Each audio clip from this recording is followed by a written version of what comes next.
So number one, it was already in slope-intercept form, so all I had to do was check that the y value was, it didn't have a number next to it, so therefore m equals 4 or 4 over 1, and then the y-intercept or b equals 2, and then number 5, I had to rewrite into slope-intercept form, so the first thing I did was subtract 4y from both sides. And then I rearranged it so that the y was on the side and the x and the y-intercept were on the right. So I got negative 4y equals 3x minus 12.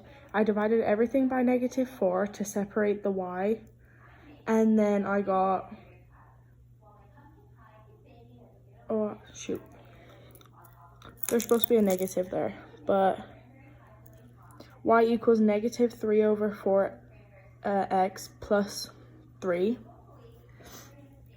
and then I chose number 9, and before I did anything, before I split it into finding y and x intercepts, I decided to rearrange it a little bit so that it met all the rules of standard form.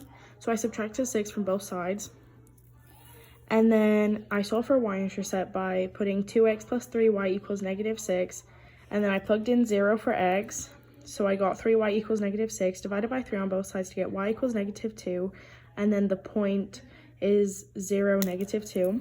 And then for the x-intercept, I wrote the equation, and then I plugged in 0 for 3, or 0 for y, and I wrote that wrong, but I know that it's supposed to be 3 in parentheses 0. And then I had 2x equals negative 6, divided everything by 2 to get x equals negative 3. Therefore, the point is negative 3, 0. And then I graphed it with the intercepts. I put the line through them. And then I decided to write the slope-intercept form, which is y equals negative 2 over 3x minus 2. M equals negative 2 over 3, which is a negative line, and the line is falling. And then for number 10, I didn't have to rearrange anything to put it into proper standard form first. So I immediately split it into x-intercept and y-intercept.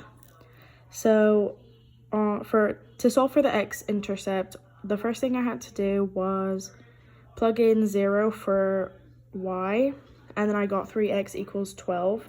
And then I divided by 3 on both sides to get x equals 4, or 4, 0 for the point. And then for the y-intercept, I did the same thing, but I plugged in 0 for x instead of 0 for y. And then I got negative 4y equals 12, and I divided by negative 4 on both sides to get y equals negative 3, or 0, negative 3 for the point.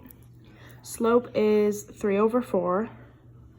And I learned this because I graphed it up 3 over 4. The line is positive, which means it's rising, and in slope-intercept form, it's y equals 3 over 4x minus 3.